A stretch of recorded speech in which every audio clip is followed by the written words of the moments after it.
Shalom, brothers. I want to start off by giving all glory, honor, and praises to the Most High and His only begotten Son, Yahweh, who the world ignorantly calls God, Yahweh Shai, who the world ignorantly calls Christ.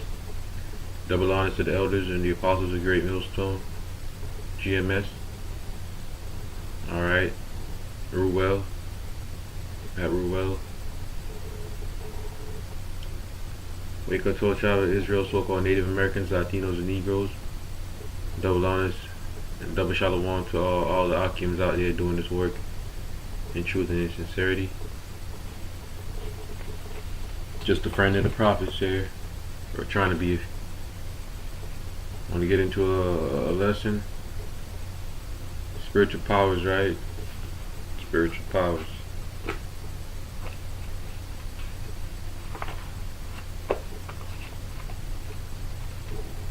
This is Jeremiah 16 verse 16.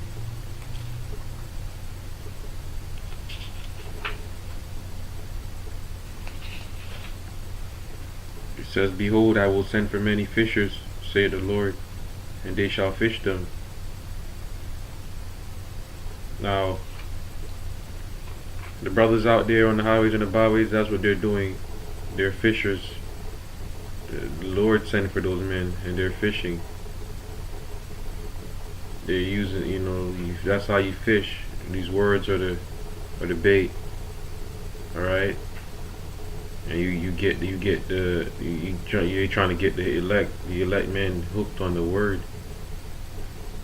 You go out there with the Bible, which is the rod, man. When you compare it, you go out there with your rod, which is the Bible. You got the bait, which is the word. And the scriptures that talk about, "He that heareth you heareth me." So my sheep heareth my voice, and they know me. So this is Matthew 4 verse 19. To kind of go into what the fishing, what it's talking about with the fish, the whole thing about follow me. I mean the whole fishing thing. It says Matthew 4 verse 19. "And he saith unto them, Follow me, and I will make you fishers of men. And they straightway left their nets and followed him." I want to get a scripture paralleling that. I want to get a parallel scripture. But that's pretty much it, man. Follow me, and I shall make you fishers of men. So you follow the heavenly, you follow the Savior, man. And you talk about the disciples, but today we got the brothers out there that are fishing anyway, so they are following the Lord. Mark 1 verse 19, 1 verse 17. "And Jesus said unto them, Come ye after me, and I will make you become fishers of men. And straightway they forsook their nets and followed him." Alright, fishers of men, man. So brothers are out there fishing for the elect.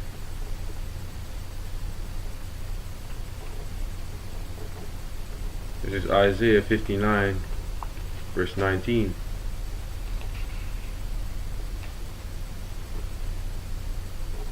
It says, "So shall they fear the name of the Lord from the west, and his glory from the rising of the sun. When the enemy shall come in like a flood, the Spirit of the Lord shall lift up a standard against him."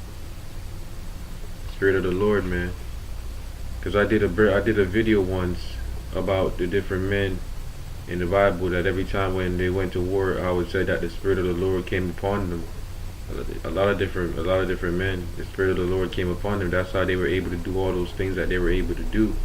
Which I'm gonna get some scriptures on a lot of different things that certain men were able to do because of the Spirit of the Lord, man. So Jeremiah 16 verse 16 again. So now that we got the fishers, now that we got the understanding of what the fishers are, then it says, "And after will I send for many hunters, and they shall hunt them from every mountain and from every hill, and out of the holes of the rocks." So we know that that's talking about around the time when the nuclear missiles dropped, man. Because it says out of the holes of the rocks. Why would they be in holes? They're going to be hiding, man, when the Savior comes back. the elites and whatnot, they're gonna be hiding in the holes of the rocks. And it's the government is talking the mountain is talking about the government, the higher ups and the lower ones. So the Most High is gonna put the spirit on certain men, to certain brothers, whether fishers or not. I don't know if all the fishers gonna be turned into hunters, but he's gonna put the spirit on certain men, the elect men, to go out there and they're gonna be hunters. They're gonna be hunters, man. They're gonna and they're gonna hunt down the wicked, man. And the earth is given. Job 9 verse 24 says the earth is given into the hands of the wicked, and that's talking about Esau, the so-called white man. Now a lot of people they're gonna bow down. Yeah. So not we're not saying the brothers are gonna hunt down everybody. Because a lot of people, just like when you watch a movie and there's a strong army coming through, a lot of people submit. It's going to be the same thing. The strong army going to be the heavenly force. And a lot of people, they're just going to submit. But you have the wicked, which they're not trying to submit. They're not trying to go into slavery. They're going to go all out. Alright?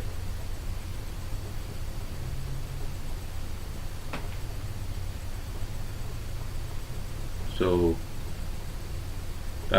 those hunters, they're gonna have the spirit of the Lord on them, and they're gonna be able to do certain things. I'm gonna get some scriptures on the things that certain men were able to do, and it's probably gonna be better than what those men were able to do. It's probably gonna be better, like upgraded, like more upgraded.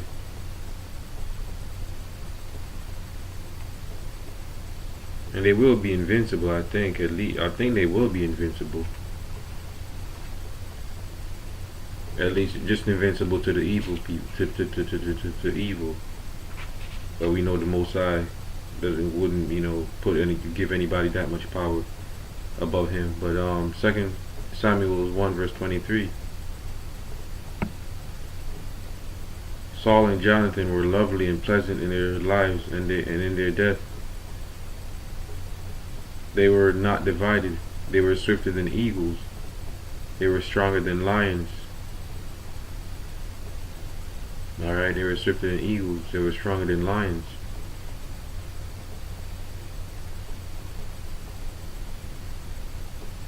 You can only imagine, man. Because an eagle is pretty swift. This is 2 Samuel 22 verse 34.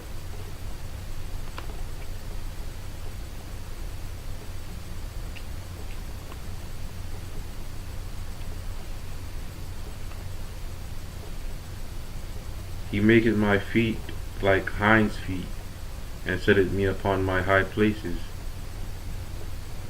Alright, let me go up to 33. God is my strength and power, and he maketh my way perfect.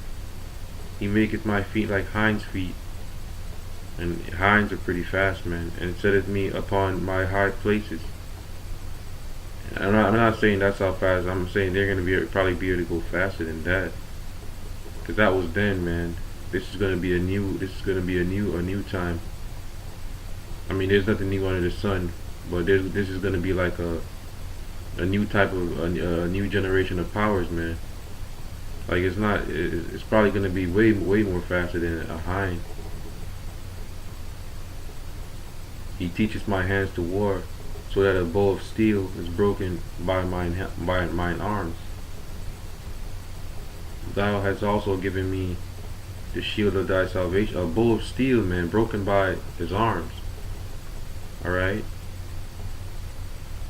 And steel isn't board, man. And even board, that's pretty tough too. Board is pretty tough too. Even though you watch a lot of these martial artists breaking boards, but come on, a steel.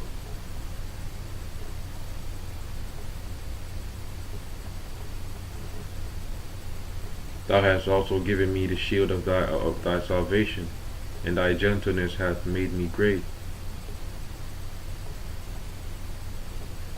Thou hast enlarged my steps under me, so that my feet did not slip. And this is King David. I have pursued mine enemies and destroyed them, and turned not again until I had consumed them. And I have consumed them and wounded them, and that they could not rise, yea, they are fallen under my feet. For thou hast girded me with strength to battle. Them that rose up against me hast thou subdued under me. Thou hast also given me the necks of mine enemies, that I might destroy them that hate me.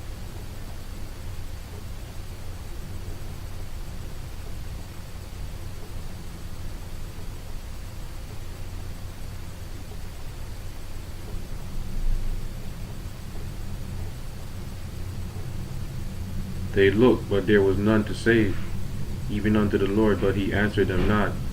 Then did I beat them as small as the dust of the earth. I did stamp them as the mire of the street, and did spread them abroad.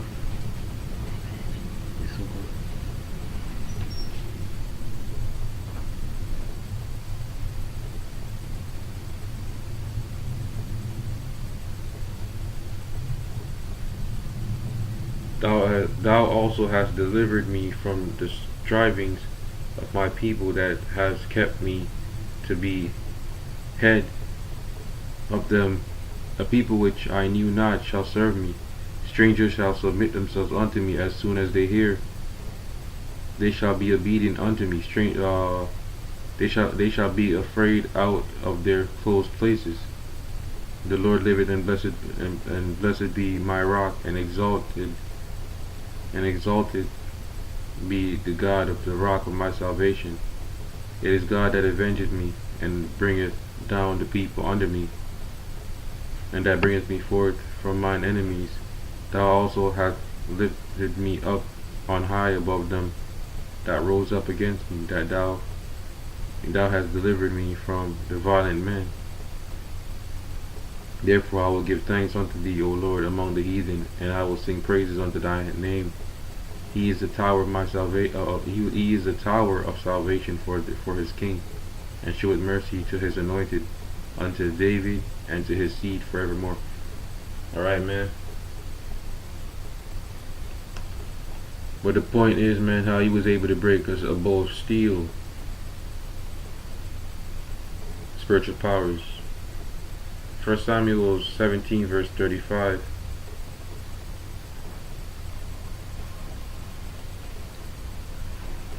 And I went out after him, and smote him, and delivered it out of his mouth. And when he arose against me, I caught him by his beard, and smote him, and slew him. Thy servant slew both the lion and the bear, and this uncircumcised Philistine shall be as one of them, seeing he hath defied the armies of the living God. So this is David, man. He slew a lion. The Spirit of the Lord was on him. He kept the sheep, man. There came a lion and a bear, and took a lamb out of the flock, and he slayed the lion and the bear, man. That's how much strength the Spirit of the Lord, man. He was able to open the mouth of a lion, man, and he was able to slay a bear and a lion. We know a bear, and we know bears are pretty strong, man. Lions are pretty strong too, man. They rip you to shreds. Alright. This is 1 Samuel 2, verse 18. And there are more examples, but I'm just giving the ones that I remember so far, or the ones that I can find right now. But 2 Samuel 2, verse 18.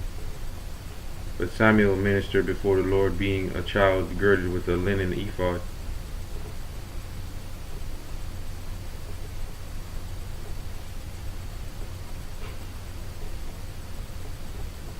Slakia, that was 1 Samuel. 2 Samuel 2, verse 18.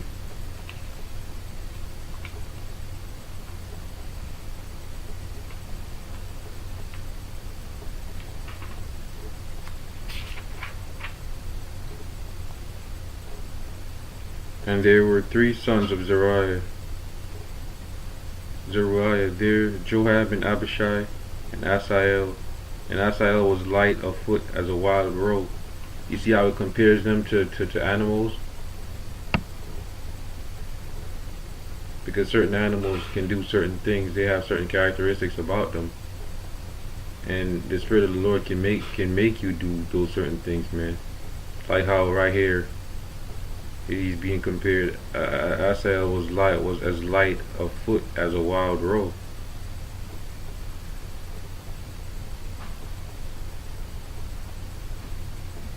But anyway, man. With that, I want to give all glory, honor, and praise to the Most High, and His only begotten Son, devil, honor to the elders, and respect to all the brothers out there doing this work in truth and in sincerity. Shalom. Oh, I'm not there.